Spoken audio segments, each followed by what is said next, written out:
नमस्कार, मैं हूं निकिता और आप देख रहे हैं सत्यहिंदी.com। चलिए एक नजर डालते हैं अब तक की सुर्खियों पर। खबर लिखने तक के समय अनुसार एनडीए सरकार के शपथ ग्रहण समारोह के लिए नेताओं और अतिथियों का राष्ट्रपति भवन पहुंचना शुरू हो गया है। नरेंद्र मोदी अपने मंत्रिमंडल के साथ 7:15 पर शपथ ग्रहण करेंगे। इसी कड़ी में कांग्रेस अध्यक्ष मल्लिकार्जुन खड़गे भी शपथ ग्रहण समारोह में शामिल होने पहुंचे हैं। कांग्रेस अध्यक्ष का कहना है कि हम इस समारोह में इसलिए जा रहे हैं क्योंकि हमारी एक संवैधानिक जिम्मेदारी होती है। राज्यसभा में नेता प्रतिपक्ष होने के नाते मैं इस कार्यक्रम में जा रहा हूं। इस सरकार का रवैया क्या है यह सबको पता है।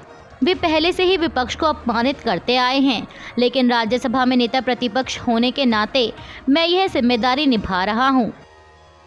महाराष्ट्र के उप मुख्यमंत्री और बीजेपी नेता देवेंद्र फडणवीस ने दावा किया है कि एनसीपी अजीत पवार गुट को एक मंत्री पद ऑफर किया गया था, लेकिन एनसीपी ने यह ऑफर ठुकरा दिया। देवेंद्र फडणवीस ने समाचार एजेंसी एएनआई से कहा कि एनसीपी को कैबिनेट में राज्य मंत्री स्वतंत्र प्रभार का ऑफर दिया गया था, लेकिन वो चाहते थे कि प्रफुल्ल पटेल को मंत्री बनाया जाए। प्रफुल्ल पटेल पहले केंद्रीय मंत्री रहे हैं, इसलिए उन्होंने राज्य मंत्री स्वतंत्र प्रभार का पद लेने से इनकार कर दिया। फडणवीस ने आगे कहा कि जब भी गठबंधन बनता है तो कुछ मानक तय किए जाते हैं, क्योंकि बहुत सारे दलों को साथ रखना होता है। यहाँ एक पार्टी के लिए एक पद का मानक था। भविष्य में कैबिनेट का विस्तार जब होगा तो उनकी कैबिनेट मंत्री की मांग को ध्यान में रखा जाएगा। मोदी कैबिनेट 3.0 में मंत्री पद ना मिलने को लेकर एनसीपी नेता प्रफुल्ल पटेल की भी प्रतिक्रिया आई है। उन्होंने कहा कि हमें राज्य मंत्री स्वतंत्र प्रभार के बारे में सूचना मिली, लेकिन मैं स्वयं भारत सरकार का कैबिनेट मंत्री पहले रह चुका हूं, तो ये मेरे लिए डिमोशन होता। हमें खुशी है कि उन्होंने हमें सूचना दी, लेकिन मेरे लिए यह पद लेना थोड़ा कठिन है। प्रफुल्ल पटेल ने आगे कहा कि जो अटकलें लगाई जा रही हैं वह गलत है, कोई मतभेद नहीं है, और उन्होंने हमसे कुछ दिनों का इंतजार करने को कहा है। मोदी कैबिनेट में मंत्री पद न मिलने पर एनसीपी नेता और महाराष्ट्र के उप मुख्यमंत्री अजीत पवार की भी प्रतिक्रिया आई है। उन्होंने समाचार एजेंसी एएनआई से कहा कि प्रफुल्ल पटेल पहले कैबिनेट मंत्री रहे हैं। हमें केंद्र सरकार में राज्य मंत्री स्वतंत्र प्रभार का पद लेना सही नहीं लगा। हमने बीजेपी से कहा है कि हम इंतजार करने के लिए तैयार हैं, पर हमें कैबिनेट मंत्री का पद ही चाहिए। अजीत पवार ने आगे कहा कि लोकसभा में हमारा एक सांसद है, राज्यसभा में भी हमारा एक सांसद है। अगले 2 से 3 महीने में राज्यसभा में हमारे 3 सांसद होंगे। इस तरह से हमारे संसद में 4 सांसद होंगे, और 4 सांसद होने के नाते हमें एक कैबिनेट मंत्री का पद दिया जाना चाहिए। मोदी कैबिनेट 2.0 में सूचना एवं प्रसारण मंत्री रहे अनुराग ठाकुर को मोदी कैबिनेट 3.0 में जगह नहीं मिली है, जिसके बाद भाजपा के नवनिर्वाचित सांसद अनुराग ठाकुर की पहली प्रतिक्रिया सामने आई है। उन्होंने समाचार एजेंसी एएनआई से बात करते हुए कहा कि मैं मनोनीत प्रधानमंत्री नरेंद्र मोदी को तीसरी बार प्रधानमंत्री बनने के लिए बहुत बधाई व शुभकामनाएं देता हूं, और उनके मंत्रिमंडल में जो मंत्री बने हैं उन्हें भी शुभकामनाएं देता हूं।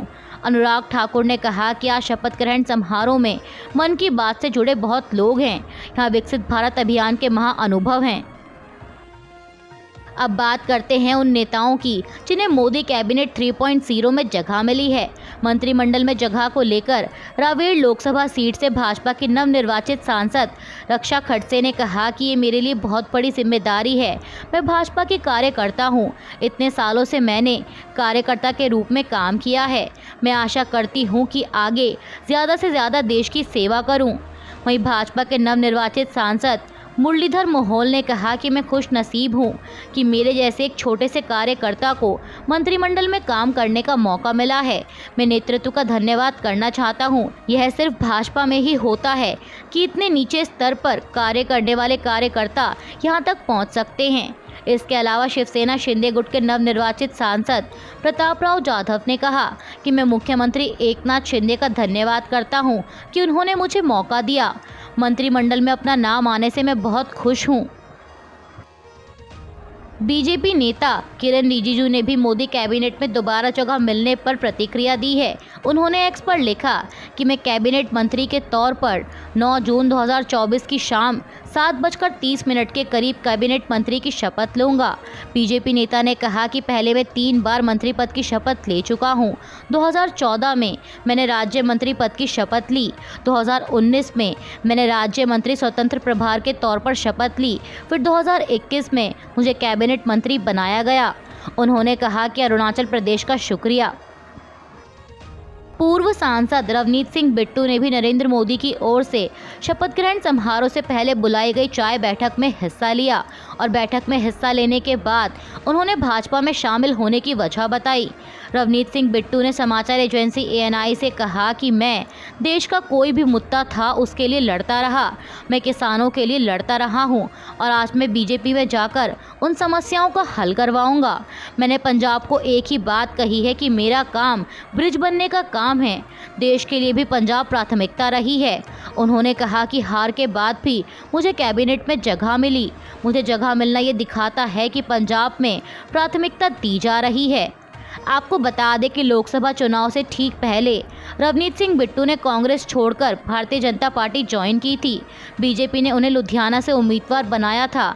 हालांकि कांग्रेस के अमरिंदर सिंह राजा वडिंग ने उन्हें करीब 21,000 वोटों के अंतर से हरा दिया और अब हार के बावजूद रवनीत सिंह बिट्टू को नरेंद्र मोदी की नई सरकार में जगह मिलने जा रही है। साथ ही बता दें कि रवनीत सिंह बिट्टू 3 बार पंजाब से लोकसभा के सांसद रहे हैं। NDA सरकार के शपथ ग्रहण समारोह से पहले बीजेपी नेता सुब्रमण्यम स्वामी ने एक बार फिर नरेंद्र मोदी को निशाने पर लिया है। स्वामी ने कहा कि नीतीश कुमार और चंद्रबाबू नायडू को लेकर मोदी ने जो गारंटी ली है उससे बीजेपी को धोखा जरूर मिलेगा। उन्होंने सोशल मीडिया प्लेटफॉर्म X पर पोस्ट करते हुए लिखा कि मोदी की नायडू नीतीश की गारंटी धोखा निश्चित भारतीय जनता को। जिस मैच का सबको बेसब्री से इंतज़ार था वो इंतज़ार खत्म हो गया है। एक ऐसा मैच जिसे भारत के हर एक प्रदेश, हर गली मोहल्ले के लोग देखने को उत्साहित रहते हैं। T20 विश्व कप 2024 में भारत बनाम पाकिस्तान मैच, जो कि आज रविवार यानी 9 जून को भारतीय समय अनुसार 8 बजे से शुरू होगा। हालांकि आज तक 7 बार भारत और पाकिस्तान की भिड़ंत हो चुकी है, जिनमें से 5 बार भारत, 1 बार पाकिस्तान और उनका एक मैच टाई रहा था। ज़्यादातर मौक़ों पर भारतीय टीम विजयी रही है, लेकिन इन 2 चीर प्रतिद्वंदियों की भिड़ंत का उत्साह हर बार भारत से लेकर बाहरी देशों में भी देखने को मिलता है। जहां एक तरफ दिल्ली में नरेंद्र मोदी के तीसरी बार प्रधानमंत्री पद की शपथ लेने की तैयारियां जोर पर हैं, तो वहीं इस बीच ओडिशा में बड़ा सियासी उलटफेर होने की खबर सामने आई है। समाचार एजेंसी ANI के मुताबिक BJD नेता और पूर्व IAS VK पांडियन ने राजनीति से संन्यास लेने का ऐलान किया है। बता दें कि लोकसभा और विधानसभा चुनाव में BJD को मिली करारी हार के बाद से ही VK पांडियन के राजनीतिक भविष्य पर प्रश्न चिन्ह लग गया था। इस बीच उन्होंने आज रविवार को कहा कि मैं खुद को सक्रिय राजनीति से अलग करने का फैसला करता हूं। अगर मैंने इस यात्रा में किसी को ठेस पहुंचाई है तो मुझे खेद है। VK पांडियन ने कहा कि मुझे खेद है कि अगर मेरे खिलाफ इस अभियान की वजह से BJD की हार हुई है। नरेंद्र मोदी ने तीसरी बार प्रधानमंत्री पद की शपथ लेने से पहले आज सुबह महात्मा गांधी की समाधि यानी राजघाट पहुंचकर उन्हें पुष्पांजलि अर्पित की। अब इसी को लेकर कांग्रेस महासचिव जयराम रमेश ने नरेंद्र मोदी की इन्हीं तस्वीरों को शेयर करते हुए उन्हें निशाने पर लिया है। जयराम रमेश ने X पर एक पोस्ट में लिखा कि आप ट्रैक रिकॉर्ड देखिए। सबसे पहले उनके वैचारिक सहयोगियों ने शत्रुता और घृणा का ऐसा विषाक्त वातावरण बनाया जिसके परिणाम स्वरूप 1948 को महात्मा गांधी की हत्या कर दी गई। दूसरा, वे अपने उन साथियों को कभी नहीं टोकते जो कोर्ट से को एक नायक की तरह पेश करते हैं। तीसरा, उन्होंने संसद भवन में महात्मा गांधी की प्रतिमा को एक बार नहीं बल्कि 2 बार विस्थापित किया। चौथा, उन्होंने झूठा दावा किया कि 1982 में एटनबरो द्वारा बनाई गई फिल्म से पहले महात्मा गांधी को दुनिया जानती ही नहीं थी। पांचवा, सिलसिलेवार वे वाराणसी, अहमदाबाद और अन्य जगहों पर गांधीवादी संस्थाओं को ध्वस्त और नष्ट कर रहे हैं। कांग्रेस महासचिव ने आगे लिखा कि 1/3 प्रधानमंत्री के दोगलेपन की शायद ही विश्व में कोई और बराबरी कर सकता है। नरेंद्र मोदी ने शपथ ग्रहण से पहले आज रविवार को एक मीटिंग बुलाई, जिसमें हरियाणा के पूर्व मुख्यमंत्री मनोहर लाल खट्टर ने भी हिस्सा लिया। मीटिंग के बाद मनोहर लाल खट्टर ने समाचार एजेंसी ANI से बात करते हुए कहा कि प्रधानमंत्री कार्यालय से चाय का निमंत्रण मिला था। इस तरह की परंपरा रही है। प्रधानमंत्री काउंसिल ऑफ मिनिस्टर्स के गठन से पहले उन्हीं को चाय पर बुलाते हैं जिन्हें मंत्री बनाया जाना होता है। उन्होंने कहा कि हरियाणा से मेरे अलावा टी मीटिंग में राव इंद्रजीत सिंह और कृष्णपाल पहुंचे थे। मोदी सरकार के शपथ ग्रहण समारोह के बीच ऐसी अटकलें हैं कि मोदी कैबिनेट में महाराष्ट्र के डिप्टी CM अजीत पवार की अगुवाई वाली NCP को जगह नहीं मिलेगी। दरअसल प्रधानमंत्री नरेंद्र मोदी ने जब आज लोक कल्याण मार्ग स्थित आवास पर संभावित मंत्रियों के साथ बैठक की तो इसमें NCP अजीत गुट की ओर से कोई मौजूद नहीं था। बताया जा रहा है कि केंद्र की नई सरकार में शामिल होने के लिए कोई कॉल न आने की वजह से NCP प्रमुख अजीत पवार नाराज हैं। वहीं अब मामले को लेकर शरद पवार गुट के नेता रोहित पवार ने अजीत पवार पर तंज कसा है। उन्होंने कहा कि अजीत दादा की ताकत कम कर दी गई है। बीजेपी संदेश देना चाहती है कि हमें आपका फायदा नहीं हुआ। अजीत दादा को बीजेपी से आगे चलकर बीजेपी के चिन्ह पर लड़ना होगा। गौरतलब है कि अजीत पवार बीते साल NCP से बगावत कर बीजेपी और शिवसेना शिंदे गुट के गठबंधन वाली राज्य सरकार में शामिल हो गए थे और उन्हें हाल ही में संपन्न हुए लोकसभा चुनाव में केवल एक ही सीट मिली है। नीट की परीक्षा में हुई कथित धांधली के मामले में कांग्रेस नेता राहुल गांधी ने भी भाजपा को निशाने पर लिया है। उन्होंने X पर लिखा कि नरेंद्र मोदी ने अभी शपथ भी नहीं ली है और नीट परीक्षा में हुई धांधली ने 24 लाख से अधिक स्टूडेंट्स और उनके परिवार को तोड़ दिया है। कांग्रेस नेता ने कहा कि एक ही एग्जाम सेंटर से 6 छात्र मैक्सिमम मार्क्स के साथ टॉप कर जाते हैं। कितनों को ऐसे मार्क्स मिलते हैं जो टेक्निकली संभव ही नहीं है, लेकिन सरकार लगातार पेपर लीक की संभावना को नकार रही है। राहुल गांधी ने आगे कहा कि शिक्षा माफिया और सरकारी तंत्र की मिलीभगत से चल रहे इस पेपर लीक उद्योग से निपटने के लिए ही कांग्रेस ने एक रॉबस्ट प्लान बनाया था।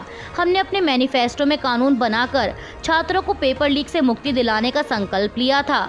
उन्होंने कहा कि आज मैं देश के सभी स्टूडेंट्स को विश्वास दिलाता हूं कि मैं संसद में आपकी आवाज़ बनकर आपके भविष्य से जुड़े मुद्दों को मजबूती से उठाऊंगा। युवाओं ने इंडिया गठबंधन पर भरोसा जताया है। इंडिया उनकी आवाज़ को दबने नहीं देगा। JDU प्रवक्ता KC त्यागी ने कल शनिवार को बड़ा दावा करते हुए कहा था कि नीतीश कुमार को प्रधानमंत्री पद का ऑफर मिला है और यह ऑफर इंडिया गठबंधन द्वारा दिया गया। उन्होंने कहा कि इसका सबूत हमारे पास मोबाइल फ़ोन में है। किसी ने नाम जानना चाहा तो हम बताएंगे। यह ऑफर 4 जून को परिणाम आने के बाद आया। KC त्यागी ने कहा कि ऑफर कांग्रेस पार्टी के वरिष्ठ और सहयोगी पार्टी से आया, लेकिन JDU ने इस ऑफर को स्वीकार नहीं किया और नीतीश कुमार ने प्रधानमंत्री के रूप में नरेंद्र मोदी का नाम अनुमोदन किया। JDU प्रवक्ता ने आगे कहा कि चुनाव के नतीजों की घोषणा होते ही इंडिया गठबंधन के बड़े बड़े नेता और कांग्रेस नीतीश कुमार और JDU को अपनाने में लग गए। जो नीतीश कुमार को संयोजक बनाने के लिए तैयार नहीं थे, अब उन्हें बिहार के मुख्यमंत्री नीतीश कुमार को इंडिया गठबंधन की तरफ से प्रधानमंत्री पद का कथित ऑफर मिलने पर पूर्णिया से नवनिर्वाचित निर्दलीय सांसद पप्पू यादव की भी प्रतिक्रिया आई है। पप्पू यादव ने समाचार एजेंसी ANI से बात करते हुए कहा कि मुझे पता नहीं कि नीतीश कुमार को किसने PM पद का ऑफर दिया। ऐसी बातें कहने वाले कोई प्रूफ क्यों नहीं देते। पप्पू यादव ने कहा कि अगर उन्हें प्रधानमंत्री पद का ऑफर दिया गया है तो उन्हें इसे स्वीकार कर लेना चाहिए था। उनका नाम बिहार से पहले प्रधानमंत्री पद के तौर पर दर्ज हो जाता, वो इतिहास बना लेते। अगर उन्हें ऑफर दिया गया था तो उन्हें तुरंत इसे स्वीकार कर लेना चाहिए था। इससे बिहार को विशेष राज्य का दर्जा मिलने में आसानी हो जाती। अभी के लिए बस इतना ही। बाकी की खबरों के लिए जुड़े रहिए सत्यहिंदी.com के साथ।